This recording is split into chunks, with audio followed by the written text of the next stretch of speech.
Bom, então vamos dar início à nossa aula 12, né, sobre aplicações da equação de Schrödinger. Né? Deixa eu...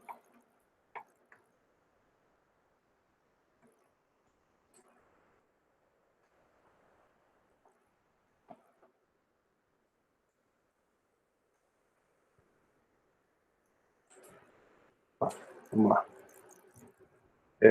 Então, o que a gente vai tentar hoje falar para vocês, a gente paramos na aula de ontem sobre a equação de alto valor, a gente vai começar a partir daí, vamos definir o postulado de Neumann revisitada, né? Agora de uma forma geral, falar sobre espectro generado, vamos falar sobre espaço de Hilbert, invariância da equação de Schrödinger.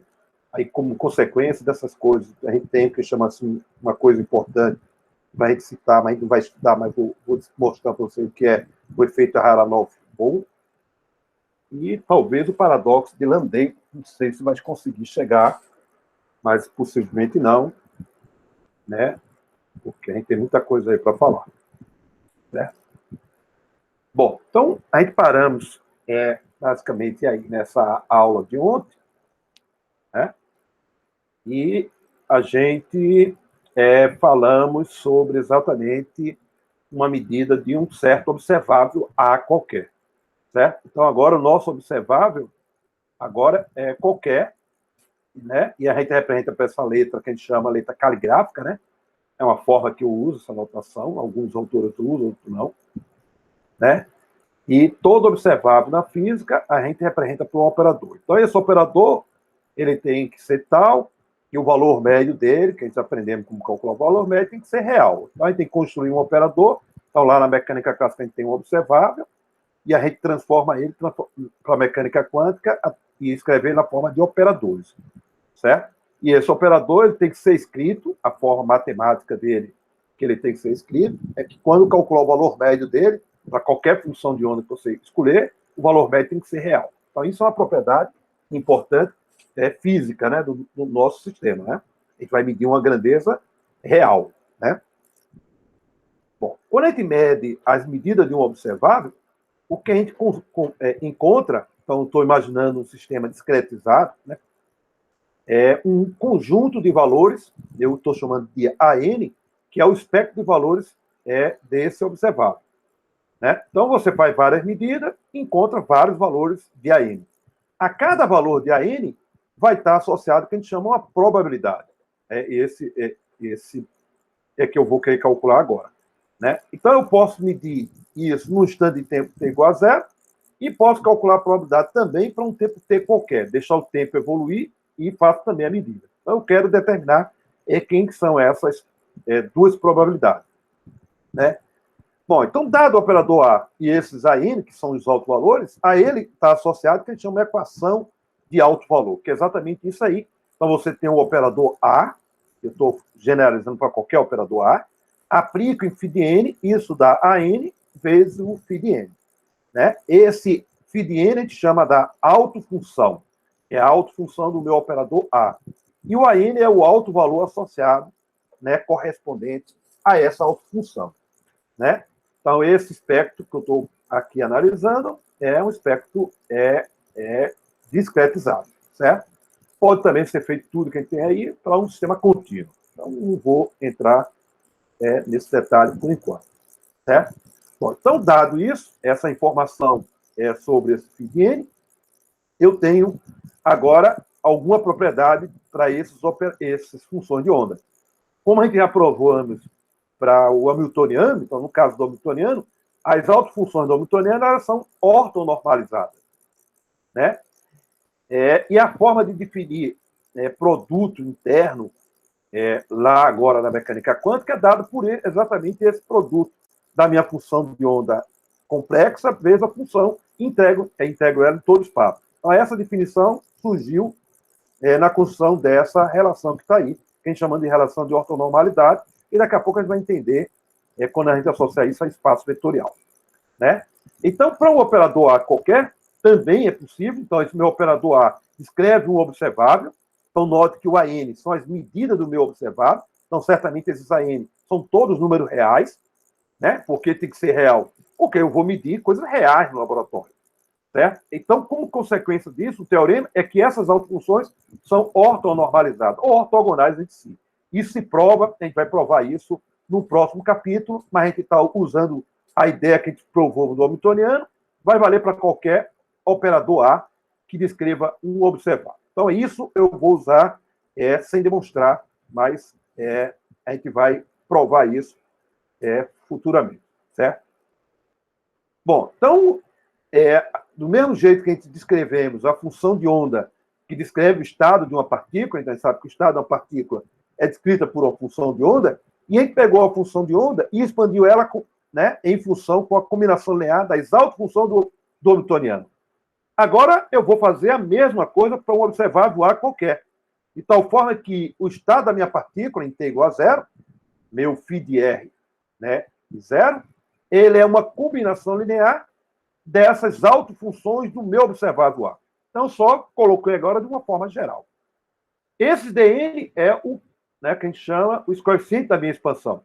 E é fácil agora obter, porque eu defini que meus φ de n, eles são, satisfazem a relação de ortonormalidade. Então, se eu quero calcular esse coeficiente, o que é que eu faço? Multiplico ambos os membros por φ, no caso seria um φL asterisco, e integro em todo o espaço. No lado direito vai ficar o produto escalar φn com φl, que dá delta de nl. Aí sai fora e eu determino o valor de dn. É a mesma coisa que a gente fez isso com o meu newtoniano, e eu encontro o meu coeficiente dn, certo? Então, multiplico e encontro o coeficiente da minha expansão. Então, eu tenho a função de onda e eu sei calcular os meus coeficientes. Quem é essa função? Eu tenho que dar quem é essa função de onda do estado inicial. É quando a gente chama, em mecânica quântica, eu vou preparar a minha partícula. Preparar a minha partícula na minha condição inicial. É assim que a gente faz na mecânica clássica. Na mecânica clássica, eu localizo uma partícula no espaço, dou a posição e o momento. Né? É assim que a gente vai fazer o experimento. Essa é a minha condição inicial. E repito o experimento várias vezes e faço uma média. Na mecânica quântica, não é a posição e o momento. O estado da minha partícula é a função de onda. Então, eu tenho que preparar meu sistema sempre com a mesma função de onda e repetir as medidas, e eu vou calcular o espectro exatamente dos meus observados que eu estou analisando, um A genérico, certo? Então, se eu tenho que dar essa condição inicial, e aí eu posso pegar o meu operador A, que a gente vai construir, vai ter as autofunções, eu posso escrever isso com uma combinação linear. Né? Essa combinação linear eu sei determinar o coeficiente dn, que é fazendo esse produto que está aí, que a gente chama o produto interno. Certo? Esse produto interno. E isso, para cada caso, né, a gente vai poder fazer. Né? É um procedimento só matemático. Bom, então o postulado da projeção revisitado, agora a gente vai usar um operador A qualquer, certo? Então a gente vai pegar o que a gente fez para o newtoniano e vamos agora fazer para um operador A qualquer. Então a primeira coisa que eu vou calcular é o valor médio do meu operador. Então, vou calcular o valor médio do meu operador, uso lá o postulado já pré-estabelecido, que é dado por essa equação aí. Pronto. É o φ asterisco, vezes o operador A, vezes o φ integro em todo o espaço. Então, quem é meu φ? Bom, eu pego agora, né, e vou fazer uma medida que a gente chama imediatamente após o instante que eu meço. Então, T, que a gente chama T0+. O que é o T0+? É um 0 mais um epsilon, bem pequenininho. Aí eu vou fazer a medida. Quando eu fizer a medida do meu observado A, o que é que eu vou dar? Um espectro de valores A de N. E cada valor de A de N tem uma probabilidade, que ela vai depender de como eu tenho preparado o meu estado inicial. Certo? Então, quem vai dar as probabilidades de cada valor de AN é o valor da minha função do estado inicial, que a gente vai mostrar exatamente agora. Certo? Então, a minha função de onda, eu vou escrever ela como uma combinação linear das autofunções do meu operador A. Eu posso escolher isso, qualquer autofunção de qualquer operador. Todos vão formar uma base de autofunções, que daqui a pouco a gente vai entender, que chama-se a base do espaço de Hilbert. Certo? Então, é como se eu estivesse fazendo espaço vetorial, agora a gente está no espaço de dimensão infinita. certo? Então, isso aí é a minha expansão. Aí eu vou pegar esse φ de R e vou substituir dentro dessa integral. Então, note que o φ asterisco eu boto um somatório em N e o outro φ do outro lado eu boto um somatório em L. Né? Quando eu fizer isso, né, boto os coeficientes dN e dL para fora, aí vai ficar o φ de N asterisco, como eu tinha falado do outro lado, o A aplicado a φ de L. Como o φ de N é autofunção do meu operador A, então isso dá AL vezes o φ de L. O AL é um número que sai fora da integral. Né? Sai fora da integral. E essa integral que fica aí é a minha relação de ortonormalidade, que eu estou assumindo que minhas funções já estão ortonormalizadas. Isso sempre é possível construir. Certo? De tal forma que isso aí dá o delta de NL, e, portanto, isso vai dar igual ao somatório de módulo de dN ao quadrado vezes a n. Então, você veja que você vai medir em t igual a zero um observado A, e você vai medir um espectro. Quando você medir o espectro na mecânica quântica, depois você vai fazer o quê? Uma média. Essa média está sendo dada exatamente por isso. Certo? Então, exatamente vai ser o módulo de dN ao quadrado vezes o AN. Note que esses dN dependem de quem? Quem são esses dN? É lá da minha expansão. Vai depender exatamente de como eu tenho preparado o meu estado inicial. Exatamente isso. É ele que vai me dar o quê? Esses dN. O módulo de dN ao quadrado. Está me dando o quê? O peso associado à medida do valor AN. Então, você veja que, naturalmente, como a gente fez isso para energia, agora a gente está fazendo para um operador A qualquer. O dN eu sei calcular, que já mostramos do φ de L, eu sei calcular o dN, e agora eu sei agora calcular a probabilidade de fazer uma medida em t igual a zero, exatamente é o módulo desse coeficiente da expansão, ao quadrado. É importante o módulo, porque esses dN são números complexos. Portanto, eu tenho que pegar o módulo, porque a probabilidade é um número real. Então, agora a gente descobrimos agora, de uma forma geral, por isso que eu chamei revisitado, de como calcular a probabilidade de qualquer observável, não só a energia, para qualquer observável representado por um operador A.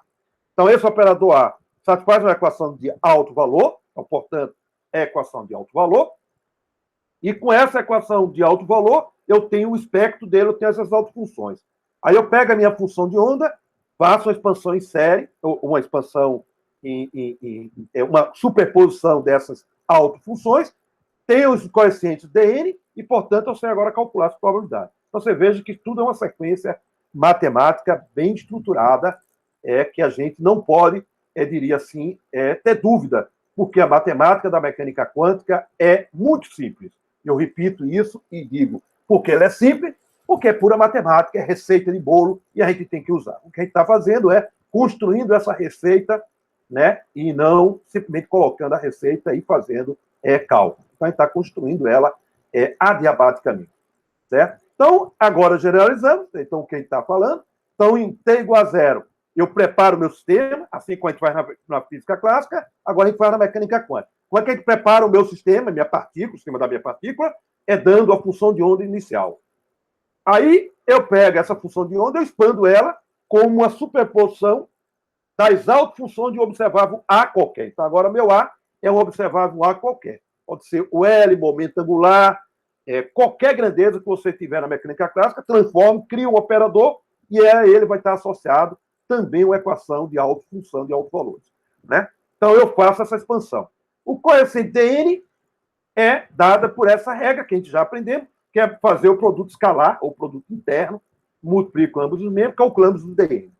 Calculamos o valor médio, né, com essa função de onda, mostrando que é isso aí. E, portanto, a minha probabilidade de encontrar, né, o meu alto valor AN do meu observado é dado por aquele coeficiente dN ao quadrado, o módulo dN ao quadrado. Onde esse dN é dado para esse produto que está aí, esse produto interno. Então, note que isso é bastante simples e isso aí tem que ficar muito bem fixo para vocês, e o resto é pura matemática.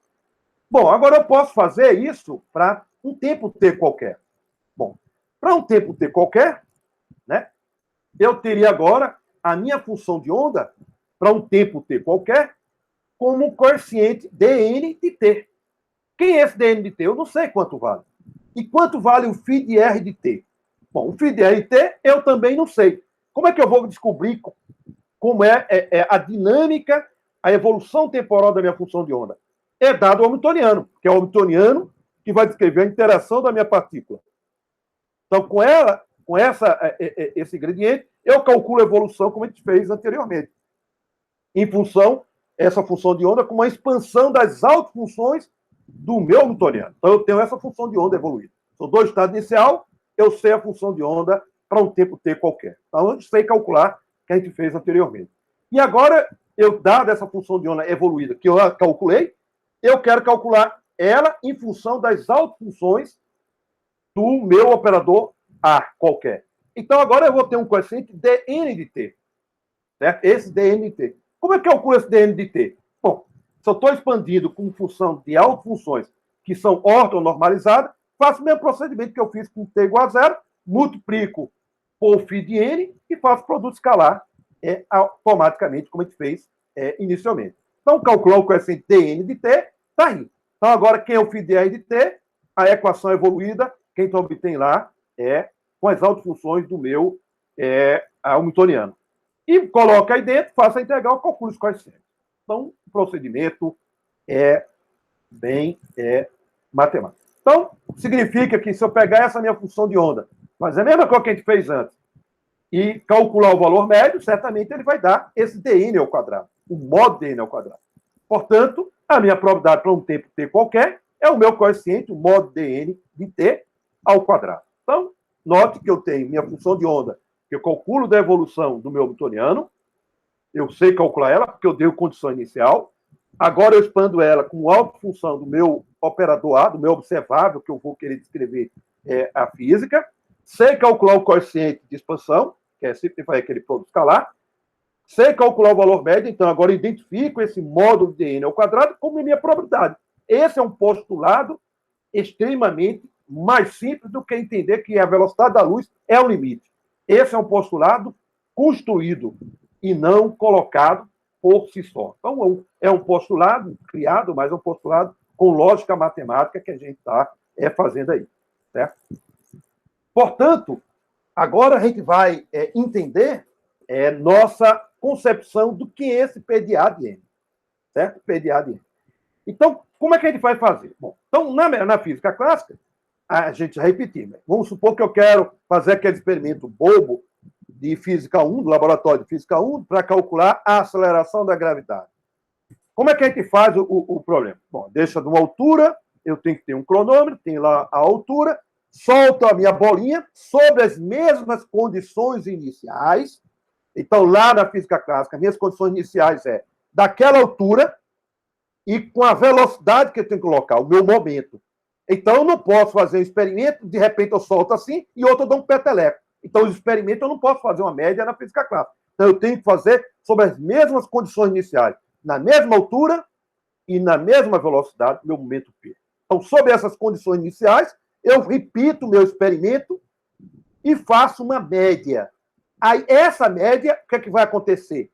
Se eu estiver fazendo um experimento, olhando o cronômetro, e quando a pedrinha cair, eu clicar, eu estou cometendo erros sistemáticos da minha percepção de parar o cronômetro e medir o tempo. Então, eu tenho um erro experimentais e um erro do experimentador. Então, isso é o erro que acontece na física clássica. Então, na física clássica, tem o erro devido a esses dois aspectos.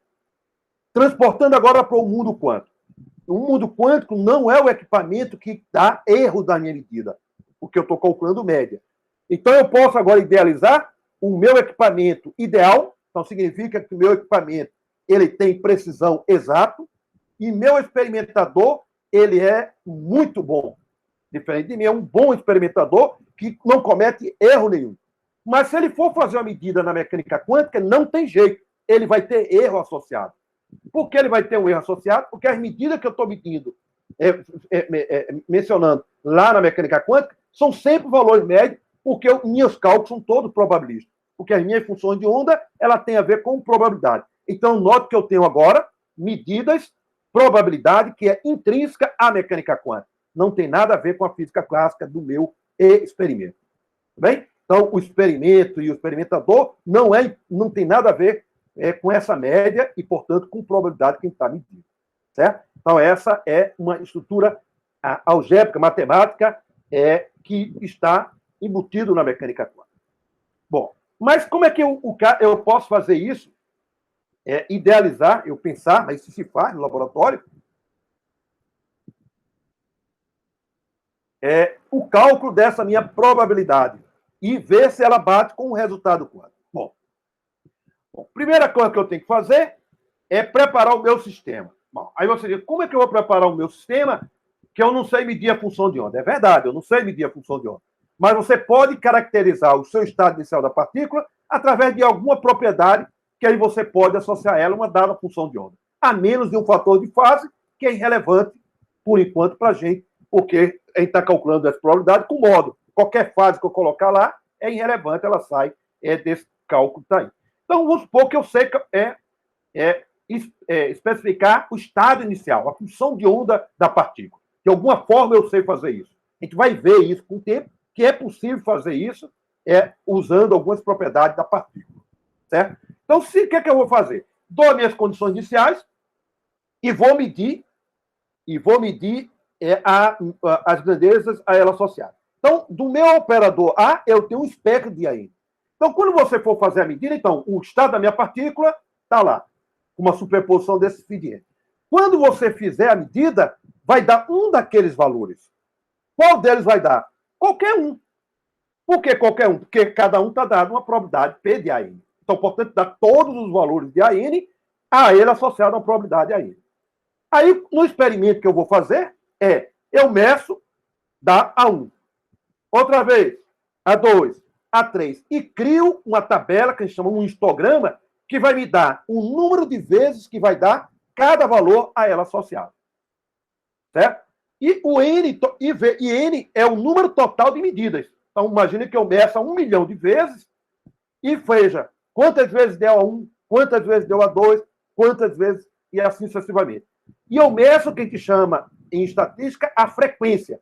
A frequência que ocorreu aquela medida. Quem é aquilo? É N a N, é o número de vezes que ocorreu a medida a N, e divido pelo número total. É assim que a gente faz na nossa física clássica, frequência. Para eu transformar isso nessa minha probabilidade A de N, aí isso é o que chama-se o teorema de Laplace, uma lei de Laplace, que me diz o seguinte: essa minha frequência tende para a probabilidade quando o número de experimentos for infinito. Vamos lá entender melhor. Imagine que eu jogue um dado de 6 faces e jogue ele 10 vezes. Bom, jogar 10 vezes o dado pode dar 10 vezes o número 1. Eu não posso chegar à conclusão que a probabilidade de dar 1, de dar a face 1 é 1. É certeza vai dar. Porque eu preciso fazer o experimento muitas vezes, de tal forma que quando você fizer uma distribuição, você vai ver que quando N for muito grande, em média, todas as faces vão ser equiprováveis, desde que o dado seja não viciado. Então, é isso que a gente vai ter que fazer aqui. Dou o meu estado inicial, meço e tem que fazer esse N muito grande. Quando N tender ao infinito, matematicamente, ela vai tender para a nossa probabilidade física, exatamente, da mecânica quântica. Então, eu sei fazer o experimento quântico de medidas, faço isso repetidamente e posso calcular isso e identificar exatamente esse coeficiente TDN. Então, você veja que eu posso construir a função de onda que eu estava falando para vocês, como construir, fazendo a medida várias vezes. Eu sei calcular agora o modo do meus DN, porque agora eu sei calcular essa probabilidade de uma aproximação. Então, eu digo que a minha probabilidade é aproximadamente essa frequência para um número N muito grande. Imagine que eu faça esse experimento 1 milhão de vezes. E aí eu posso estimar o valor de D de N, porque eu tenho agora o módulo de N, a menos de uma fase. Portanto, eu sei agora determinar quem é a função de onda a menos de uma fase da minha partícula.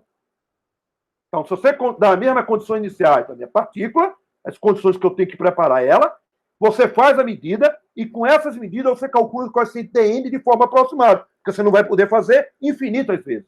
Então, de forma que esse dN você pode calcular da probabilidade medida, portanto, eu tiro ela, substituo lá na minha função e eu tenho a minha função no estado inicial, ou para qualquer instante de tempo.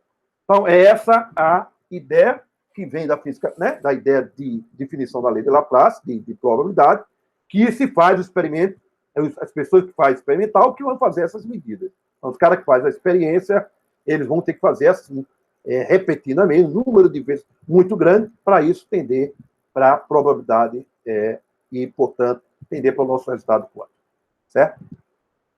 Bom, então, vamos aqui fazer agora mais generalização, porque você pode ter na natureza, por exemplo, o próprio hamiltoniano do átomo de hidrogênio, ele vai ter uma dada energia fixa e várias funções de onda. A gente chama isso aí espectro degenerado. Então, vamos agora generalizar para um observável A qualquer, não o hamiltoniano, mas para qualquer observável A. E vamos agora introduzir algumas notações. Então, o meu espectro degenerado, eu vou representar ele por uma função de onda que eu especifico assim. Φ de n. N é o estado, é um conjunto de números quânticos, e I vai ser exatamente a função de onda que vai ser associada, que vai dar o mesmo valor de A de N. Certo? Então, eu tenho várias funções de ondas que, quando eu aplicar o meu operador A, dá o mesmo alto valor a N. A gente chama isso espectro degenerado. Onde esse I, índice I que eu estou colocando aí, varia de 1 até o G de N. Certo? Então, vai depender de cada sistema, eu tenho um G de N. E esse G de N a gente chama o grau de degenerescência do meu sistema. Tudo bem? Então, eu tenho vários I, esse G de N cria o grau de degenerescência. Tudo bem? Então, agora eu tenho o meu espectro a ele associado. Então, para cada valor de N, eu tenho um certo G de N. Pode ser não degenerado, pode ser degenerado. Eu estou fazendo agora uma generalização. Bom, então a generalização que eu já vou fazer para a nossa condição de ortonormalidade, então eu vou pegar, sempre é possível fazer esse procedimento, certo? Sempre é possível. Então, portanto, eu estou colocando isso como condição, usando o que a gente já usou anteriormente, que essas funções de onda são ortonormalizadas. Então, significa, se eu pegar I e J, eles são ortogonais entre si. E se eu pegar um N e um L, também são ortogonais. Então, a generalização exatamente é dada por essa integral que tem aí. Então, essa é a generalização da condição de ortonormalidade para um espectro degenerado. Certo? Então, isso que a gente vai usar em mente. Tudo bem? Bom, então, quando eu fizer a minha expansão da minha função de onda agora, então, eu vou agora fazer a mesma coisa que eu fiz antes para isso aqui. Então, o que é que a gente vai fazer? A minha função de onda, agora, quando eu expandir, o meu coeficiente, ele vai depender do índice I e do índice N. Por quê? Porque eu tenho que somar em I de 1 até G de N, para cada valor de N eu tenho um certo G de N, e somo também em N. Então, agora eu vou fazer agora a minha função de onda como uma superposição desse φ de N de I, que também vai formar o que a gente chama uma base do meu espaço de funções de onda. Certo? Então, agora, exatamente isso. Então, o teorema da expansão seria agora uma expansão, uma soma em I, porque para cada valor de N eu tenho uma soma até G de N, e uma soma em N sobre todos os estados. Então, eu estou pegando todo o conjunto do meu espaço, é o que a gente chama de espaço completo. Certo? E agora o meu coeficiente N de I é dado exatamente, depende também agora do índice I. Como é que eu determino? Mesmo procedimento que a gente fez antes. Multiplica ambos os membros, agora, por um φ de L de J. Asterisco. Faça a integral do lado esquerdo e do outro lado vai dar o quê? Delta de NL, delta de J. Aí, portanto, eu calculo o coeficiente DNI. Então, o DNI é exatamente esse procedimento que está aí. Certo? Okay? Então, não vou fazer, porque é fácil, o mesmo procedimento que a gente fez. Bom, agora eu vou calcular o valor médio de A. Mesma coisa, pego essa minha função de onda, boto lá dentro, lá na definição de valor médio, faço aquelas contas, está lá no livro, eu não vou fazer isso aqui, desperdício de tempo, e aí você vai provar que vai dar isso. Então, exatamente é isso que vai mostrar, quando eu vou colocar esse φ agora, lá vai botar exatamente isso. Então, você veja agora que esse termo em parênteses que está aí, ela está me dizendo o quê? Ela está me dizendo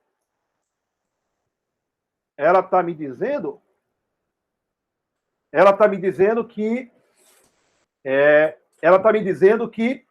uma grandeza que multiplicado por N e eu estou calculando a média. Isso vai fazer o papel de quem? Do meu peso, da probabilidade. Né? Então, agora a gente está com tudo na mão. Certo? Então, faltou botar um PDA, depende de tempo, né? Para um tempo ter qualquer. Então, eu diria que, com isso, a gente tem toda a ferramenta matemática da mecânica quântica, que a gente agora pode fazer aplicações, pode fazer tudo e resolver problemas mais complexos, porque toda a ferramenta matemática ela está praticamente já estabelecida para vocês. Então, eu diria que todos os postulados foram vistos, vai ser revisto, porque eu vou criar uma linguagem na notação de Dirac, porque eu vou querer descrever sistemas que não é contínuo, então não é um espaço de dimensão infinita, uma dimensão finita, né? De dimensão finita, e, portanto, eu vou criar uma linguagem, e aí eu vou redefinir tudo isso nessa linguagem, que eu posso passar também para a função de onda ou para sistema de dimensão finita, que, como o exemplo que eu dei, a polarização do fóton, ou spin do elétron, ou qualquer coisa que tenha dimensão finita, eu não posso representar por funções de onda. A gente tem que representar por outro objeto, que vai ser vetores, e esses vetores são as notações de Dirac que a gente vai ver. Então, essas são, basicamente, nosso ferramenta na ideia de funções de onda. Então, vou fazer um exemplo que eu realmente fiquei atentado com que a gente não está fazendo exercício, e eu vou fazer esse teste que está lá para vocês fazerem, que diz o seguinte: considere uma partícula descrita pelo Hamiltoniano H com o espectro duplamente degenerado. Então, ele está dando a condição. Assumindo que as autofunções de H, φ1 e φ2, têm autoenergia 2ε, φ3 tem autoenergia 3ε e φ4 autoenergia 4ε. Aí eu estou dizendo agora o estado, né? Eu estou preparando a minha partícula. O estado da partícula em t igual a zero é dada pela superposição dessas autofunções.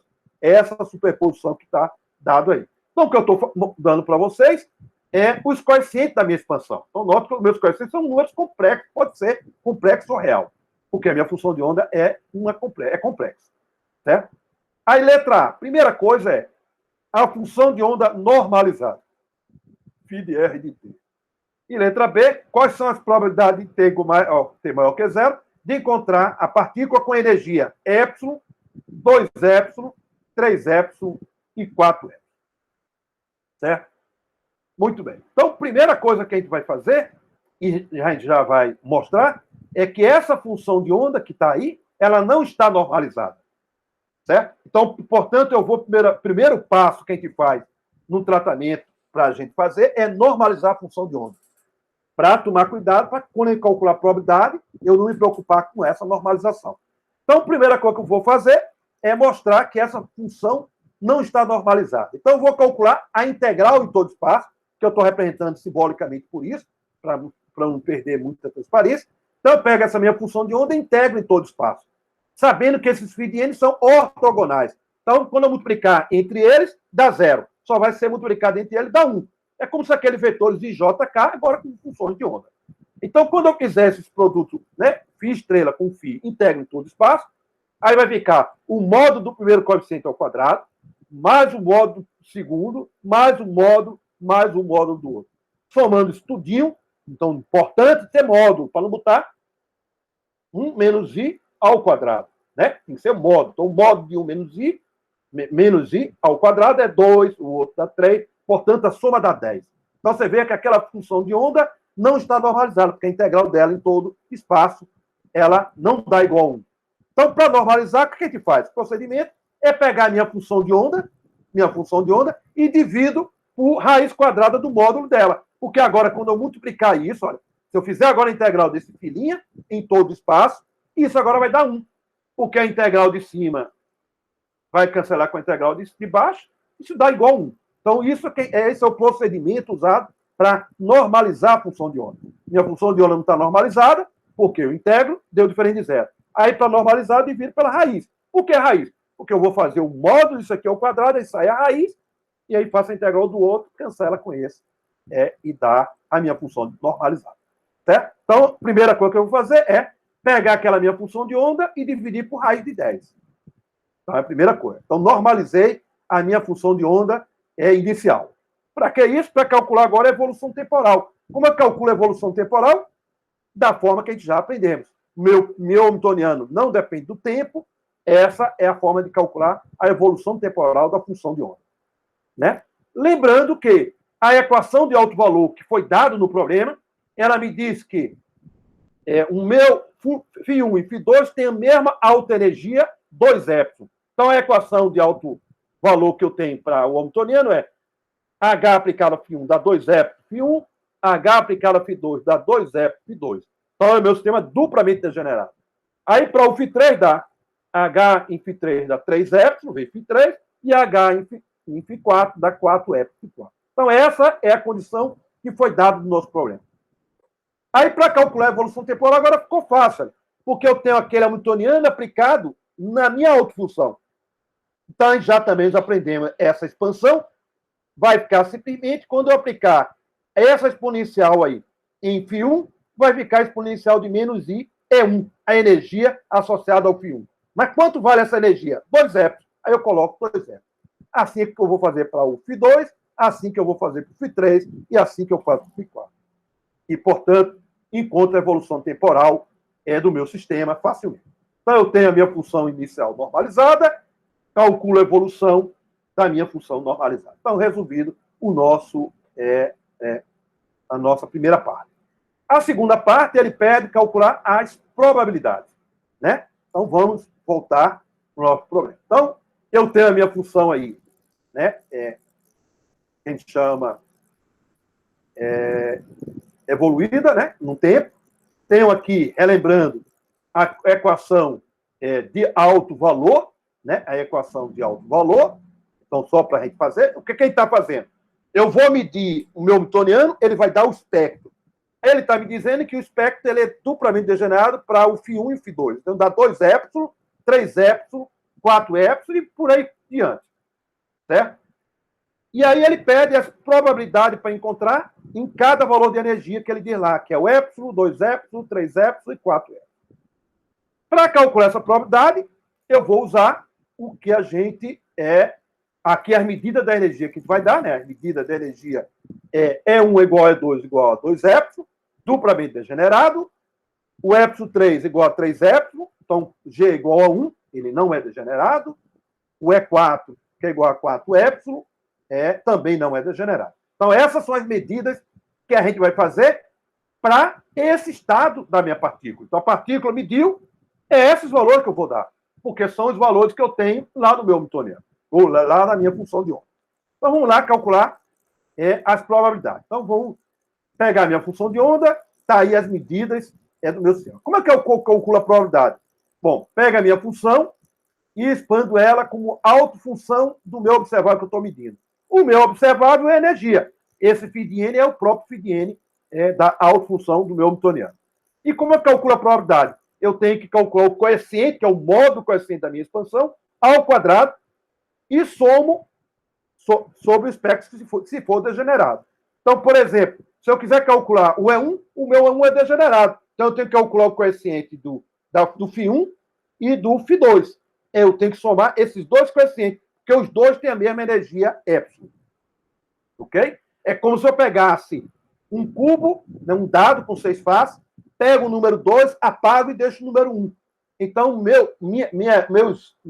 minhas medidas que eu vou fazer da face dos dados, ele está duplamente degenerado no número 1. Se eu quiser calcular a probabilidade de dar um número 1, eu tenho que somar 2 vezes, um sexto mais um sexto, porque ele tem 2 vezes, é duplamente degenerado.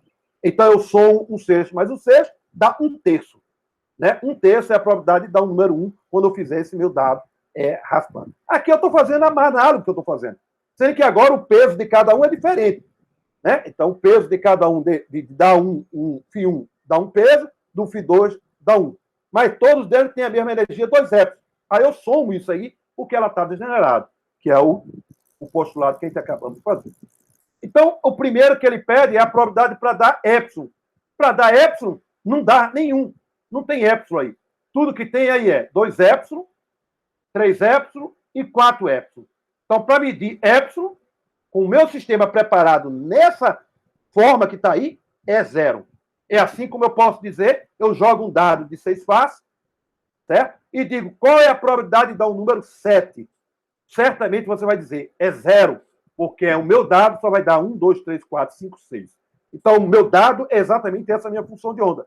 Se eu quero calcular a probabilidade dela dar um número epsilon, é 0, porque não tem nesse meu sistema essa configuração. Então, portanto, ela dá 0.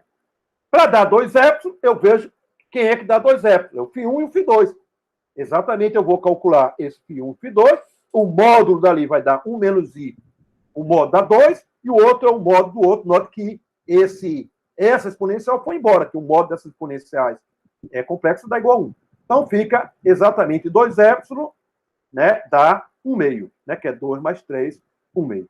Para dar 3 epsilon, eu pego o coeficiente onde tem o φ3 e elevo ao quadrado, módulo ao quadrado. Então, 2 ao quadrado, isso vai dar 2 quintos.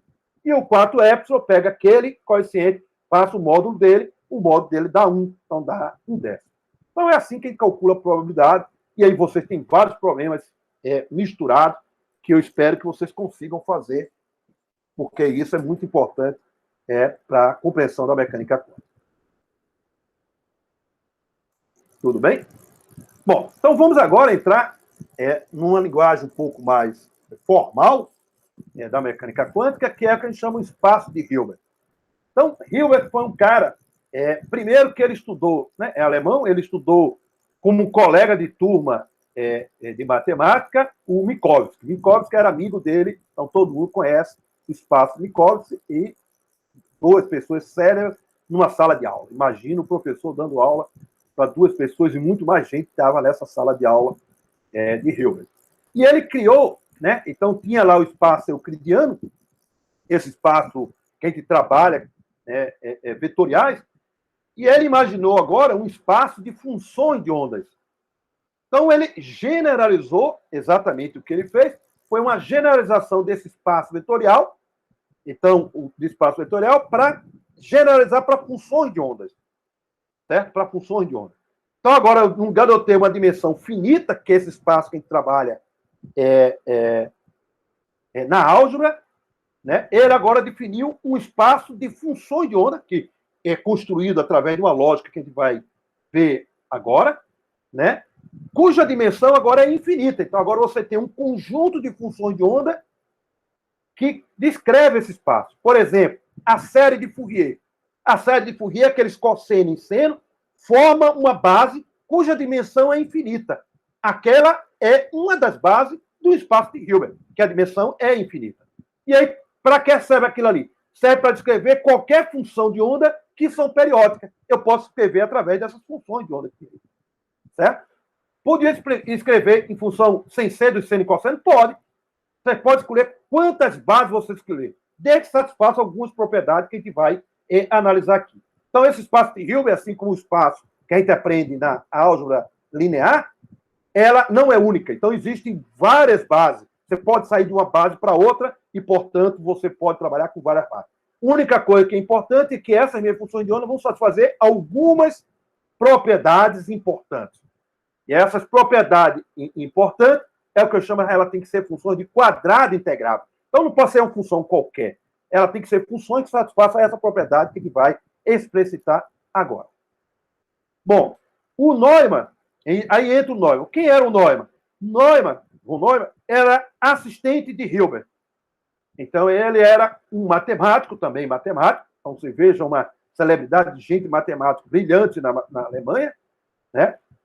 E ele transformou a ideia matemática de Hilbert, que é puramente abstrata, para transformar isso numa linguagem para a mecânica quântica. Então, esses 2 trabalhos aí em alemão, mas você se encontra isso, eu coloquei para mostrar a originalidade do trabalho, que isso é aplicado para a mecânica quântica. Então, o von Neumann é o que fez o formalismo matemático, pegando a ideia matemática do espaço e transformando isso numa linguagem física, que os físicos não estavam acostumados muito bem, com os rigor matemático. Então, os rigor matemáticos começaram exatamente para a mecânica quântica, inclusive a partir de von Neumann. Então, existe um livro de matemática exatamente de von Neumann, né, que encontra na internet, depois eu vou colocar no nosso na nossa página lá, para vocês, pelo menos, ver lá. É puramente matemática. Não é isso que a gente vai estudar aqui, a gente vai tentar transformar isso em uma linguagem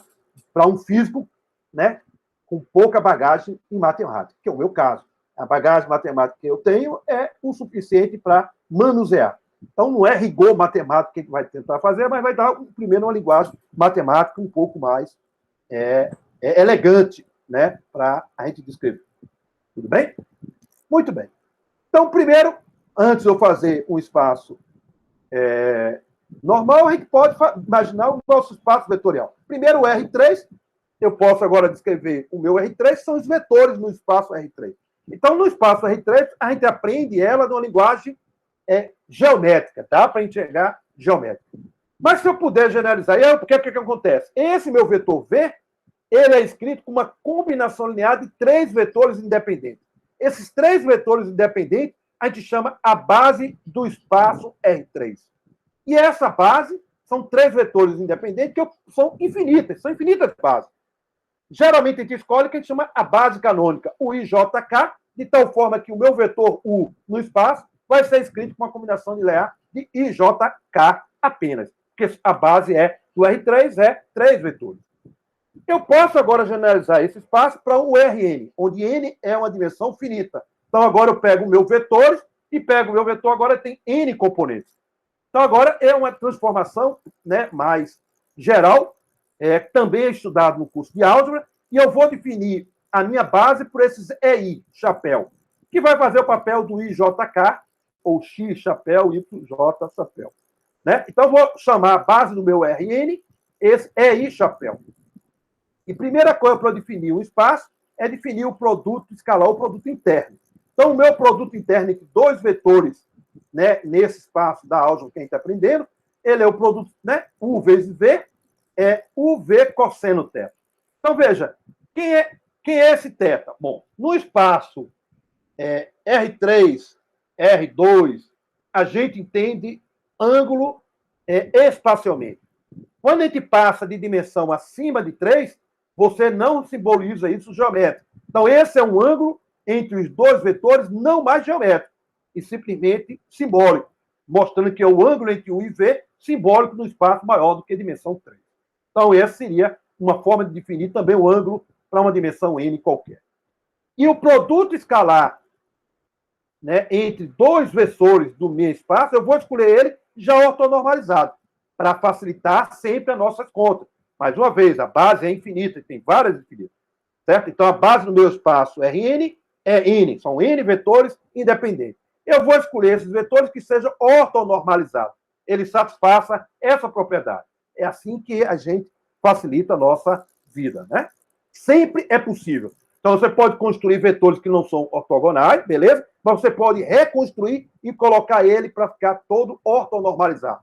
E em álgebra, a gente chama esse processo de Gram-Schmidt, que está lá no livro, alguns problemas para vocês fazerem e relembrar isso um pouco lá. Então, o teorema da expansão lá na álgebra linear me diz qualquer vetor V no espaço Rn, ele é escrito com uma combinação linear desses vetores básicos, certo? Onde n é um número finito, que é esse nosso Rn. E como eu calculo o Cn?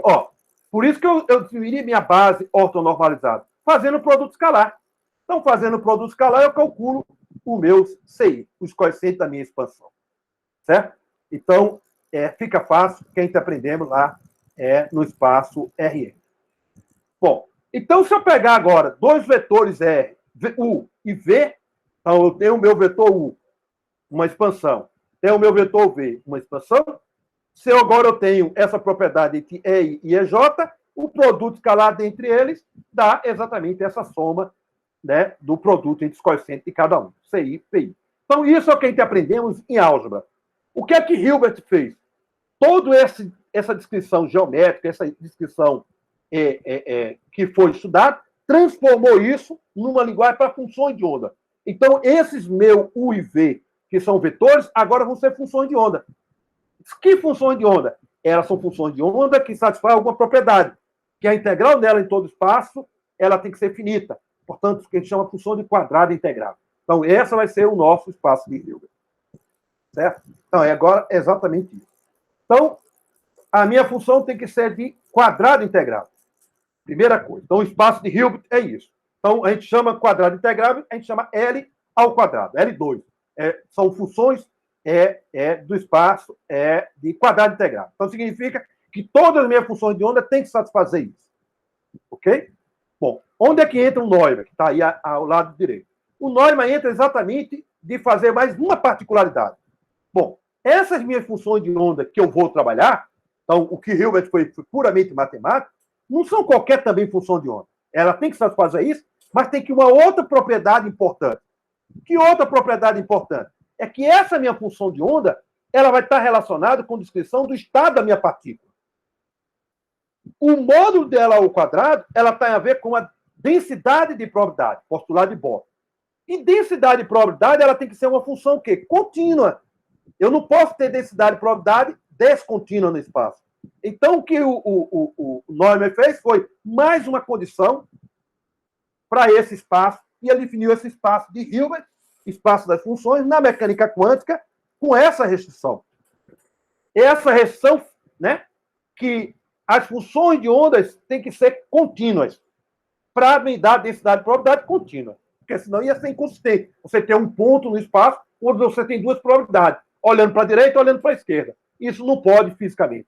Então, portanto, você tem que imaginar que as minhas funções são contínuas. Então, esse espaço de Hilbert maior, que é o espaço de quadrado integrável, ele vai ser reduzido para essas minhas funções que tem que ser contínuas. Portanto, no espaço de Hilbert geral, suporta funções também descontínuas. A única coisa que eu tenho no espaço de Hilbert é que satisfaça isso, quadrado integrável.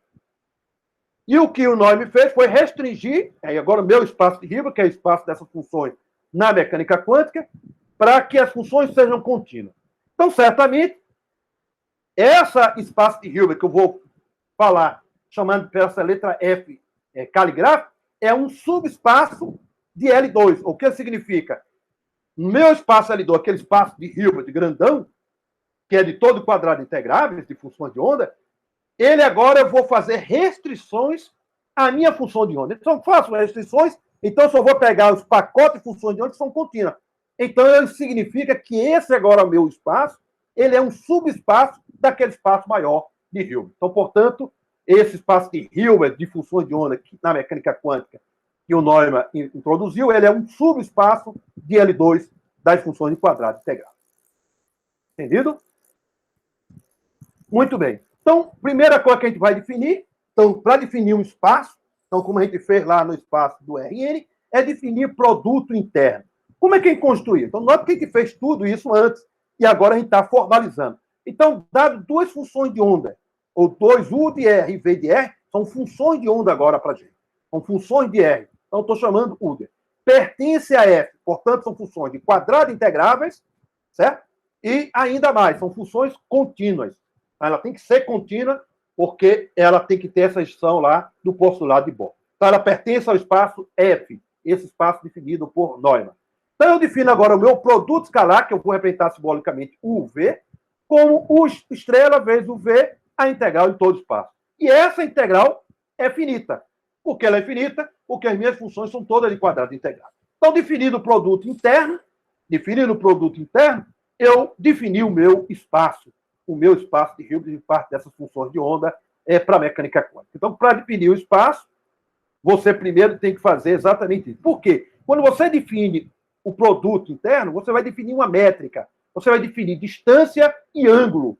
Lembra lá que a gente está falando lá. Então, distância vai ser entre dois pontos, então você pode definir entre duas funções de onda. Tudo você pode definir agora a partir do produto interno. Então, o produto interno é importante para a gente construir esse espaço, né, de funções que a gente vai usar na mecânica quântica. Tudo bem? Muito bem. Bom, então se você pegar três funções de ondas pertencentes ao espaço de Hilbert, se você pega a definição lá de produto que a gente acabamos de mostrar, ela satisfaz essa propriedade trivial, propriedades triviais de fazer. Mando você fazer lá no teste e eu não vou provar isso, porque é muito trivial. Então, portanto, satisfaz isso. São propriedades que satisfazem os produtos escalar que eu estou representando assim. Isso. Lá na álgebra, você definiu o produto escalar aqui, eu estou usando a linguagem. Então, foi isso que ele está usando. Esse U e V agora são funções. Lá no coisa, eram vetores. Aqui agora são funções. Essa é a diferença. Mas temos toda a analogia, foi estudada. Então, o que você aprendeu em álgebra vai ser aplicado aqui no curso para mecânica quântica. Então, primeira coisa que eu posso construir, assim como no espaço Rn, eu posso definir uma base, então eu preciso de uma base, eu defino essa base ortonormalizada. O que é que eu vou fazer aqui? Eu vou fazer a mesma coisa, que eu sei agora, eu sei o produto interno, eu vou definir uma base ortonormalizada. Sempre é possível construir uma base ortonormalizada. E a dimensão desse espaço é infinito. Aí que está a grande diferença do Rn para o espaço de Hilbert, esse espaço das funções. A dimensão disso é infinita. O que é que significa? Eu tenho infinitas funções de ondas. A dimensão do meu espaço é infinita. E eu estou assumindo que essas funções são ortonormalizadas. Eu estou construindo para me facilitar, igual como ele fez R3. Então, para ela ser ortonormalizada, satisfaz essa propriedade, né, entre o produto interno entre eles. Então, dado dois NL diferentes, eu botei IJ e ali NL. Tá? Vou corrigir depois. O produto interno entre φ de N e φ de L dá o delta de Kronecker, delta de NL. Quando N diferente de L, dá zero. Significa que eles são ortogonais. Não na parte geométrica, a gente está usando a parte geométrica, mas na linguagem aí, né, nesse espaço de Hilbert. E quando der igual a 1, ela está normalizada. Então, a gente está normalizando as minhas funções de onda. Então, construir tudo isso, fica fácil a gente refazer o que a gente fez agora numa linguagem um pouco mais formal para vocês. Então, o teorema agora da expansão vale agora. Se eu pego duas funções de onda que pertencem ao espaço de Hilbert, então U de R e V de R, eu posso agora escrever ela com uma combinação linear, né, das minhas funções base, que são os φ de N que a gente definimos. Então, o U de R é essa expansão, onde B de N é o coeficiente, e o V de R é o meu coeficiente, o C de N. Então, agora, eu sei fazer e sei calcular os meus coeficientes. Eu sei calcular os coeficientes. Como é que eu calculo os coeficientes? Eu multiplico aqui por um φ de L, asterisco, e integro no espaço. Né? No outro lado, dá o delta de NL. Aí você calcula o B de N. Então, é exatamente isso aí. A mesma coisa faz para o C de N. Então, simples, eu estou formalizando a nossa linguagem. Isso também é chamado, por isso que chama-se o teorema da projeção lá de Neumann, porque isso lembra a álgebra de espaço R3. Quando você pega um vetor e quer calcular a componente dele ao longo de uma dada direção, o que é que você faz? Você projeta ele na direção, você está fazendo um produto escalar desse vetor, olha, que está aqui, por esse aqui. Quando você fizer esse produto escalar, você projeta o vetor A na direção do vetor B. Isso chama-se projeção.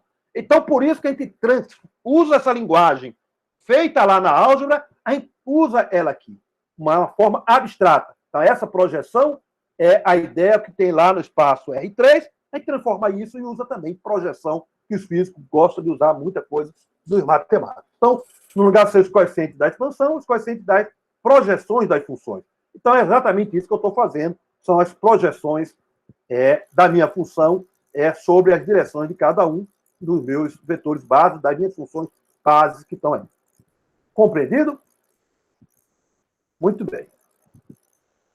Então, agora, outra coisa que eu posso definir, se eu conhecer isso aí, é definir o produto escalar. Então, se eu tenho o de R feito isso, e o V multiplicado por isso, quem é o produto escalar com E? É a integral do produto escalar, U asterisco vezes o V, em todo espaço. Pego o U e o V, boto lá dentro, né, da minha integral. Aí tem dois somatórios. Vou botar um somatório em N e um somatório em L. Está aí do jeito que está aí. Certo? Aí, quando eu multiplicar o φ de N com o φ de L, porque são dois somatórios para ser um φ de N e um φ de L, isso dá o delta de NL. Portanto, ficou o produto interno entre U e V, é o produto tão importante esse asterisco. Diferente lá do R3, que é espaço real, então os números são todos reais, na mecânica quântica, a gente vai trabalhar com complexo. Esse espaço Hilbert é complexo. Portanto, esse asterisco é importante que meus coeficientes são complexos. Então, o meu produto agora é dado por Pn asterisco vezes o Cn. Se eu fizesse o contrário, V vezes N, que é uma propriedade fácil de provar, é o complexo conjugado desse valor que está aí. Né? Se eu quero agora definir agora um módulo, então o módulo de U, assim como definiu lá no espaço, né, lá no Rn, eu vou definir de funções. É a raiz quadrada da produto escalar dele por N mesmo. Certo? Então, o produto escalar de U por U dá um módulo, então dá exatamente esse somatório que está aí. Então, definir um todo, definir uma métrica, tamanho, produto interno, construir o nosso espaço, e é essa linguagem bonita e agora mais elegante, podemos agora associar e desfrutar e resolver muitas coisas. Podemos encontrar agora relações de completeza. O que é relação de completeza? Está dizendo que esses φ de n formam um espaço completo. Vamos provar que relação de completeza. Então, a relação de completeza me diz, ó, o U de R é dado por isso. O B de N é a projeção dos meus U sobre os meus φ de N. É dado por isso que a gente mostramos agora. Eu pego esse B de N e substituo dentro do meu somatório. Quando eu substituir dentro do meu somatório, dá isso aqui.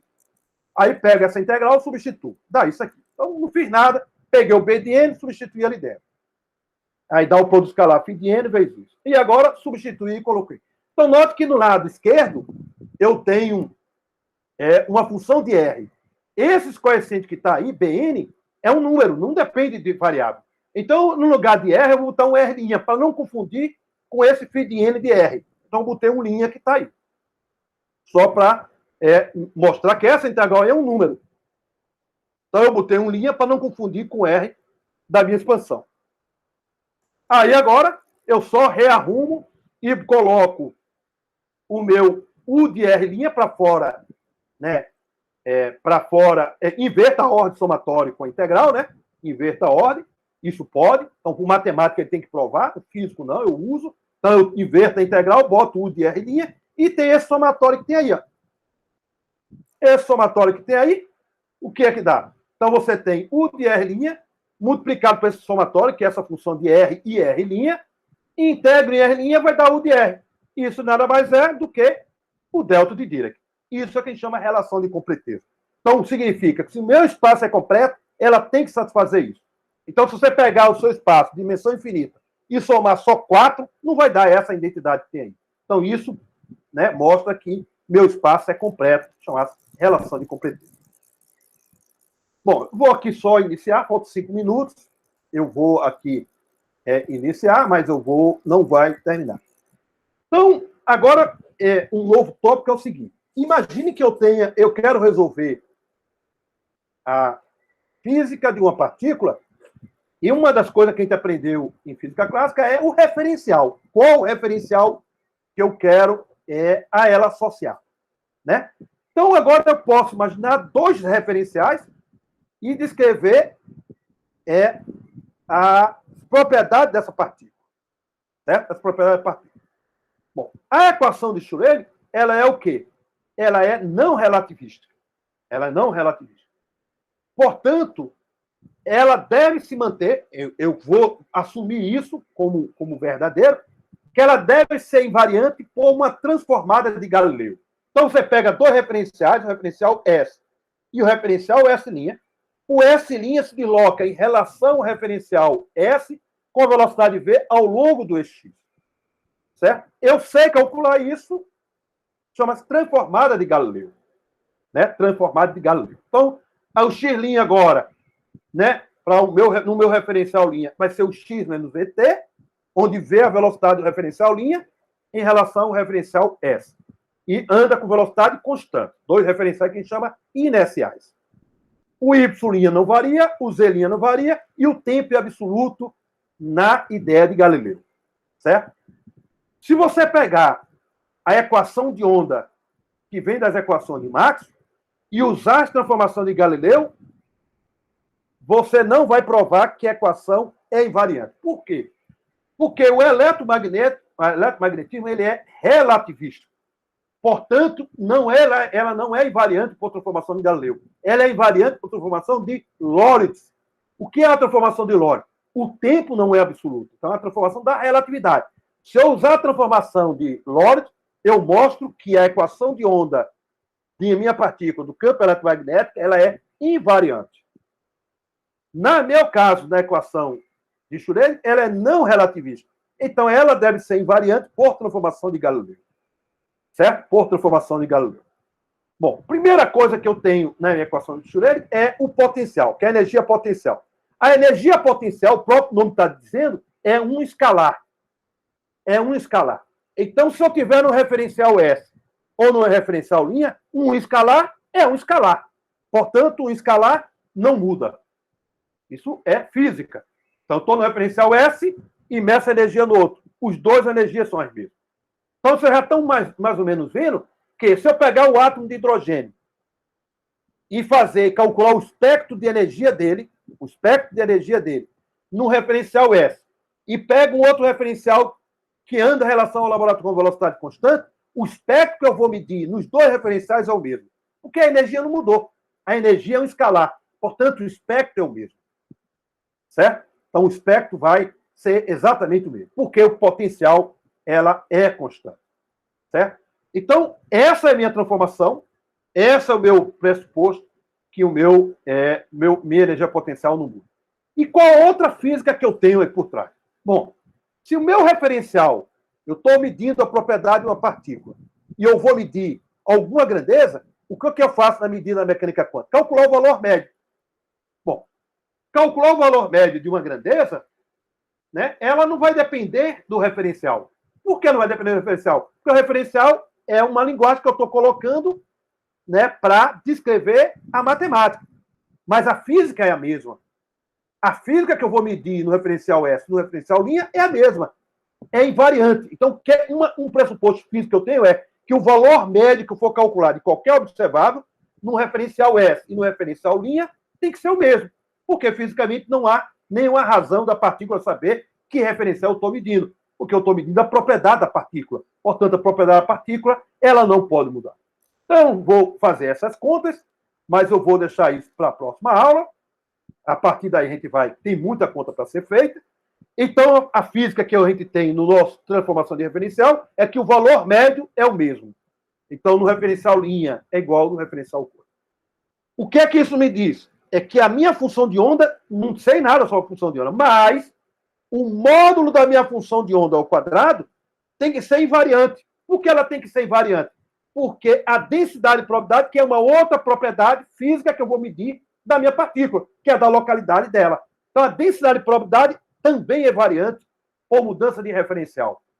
Bom, uma função de onda, o módulo quadrado, ela é invariante quando a diferença entre elas é dada por uma fase. Exatamente essa fase que está aí, essa fase θ que está aí. Bom, quem é esse θ? Não é um θ qualquer. Aquela arbitrariedade que a gente falamos anteriormente, agora a gente vai ter uma particularidade que é esse θ. Esse θ tem que ser tal que a equação de Schrödinger seja invariante por essa transformação de Galileu. Certo? Então, eu cheguei à primeira parte física e tenho essa minha transformação do meu φ. E o meu θ eu tenho que descobrir, eu não vou colocar só aqui, só para vocês verem, exatamente isso. No meu referencial S, eu tenho a minha equação de Schrödinger. No meu referencial linha, tem que ter a mesma equação de Schrödinger. É exatamente isso que eu vou fazer. E vou colocar isso e fazer uma contarada que, infelizmente, não vai dar. O que eu quero manter a mesma forma matemática. Significa que eu medi num, eu meço no outro. Assim que a gente faz também com o eletromagnetismo, uma transformação de Lorentz, mantém variante as medidas. Então, se eu medir a intensidade do campo elétrico, eu meço em qualquer referencial, porque a velocidade da luz é invariante, né? Ela é invariante, não por transformar de Galileu, mas por transformação de Lorentz. Porque se eu usar a transformação de Galileu, a velocidade da luz muda. Portanto, se eu usar lá as minhas equações, vão mudar. Portanto, as propriedades vão mudar. Mas se eu usar a transformação de Lorentz, a velocidade da luz é absoluta e as equações lá de Marx ficam invariantes. No caso do meu equação de Schrödinger, ela é não relativista. Então, as equações que eu vou fazer é a transformação de Galileu.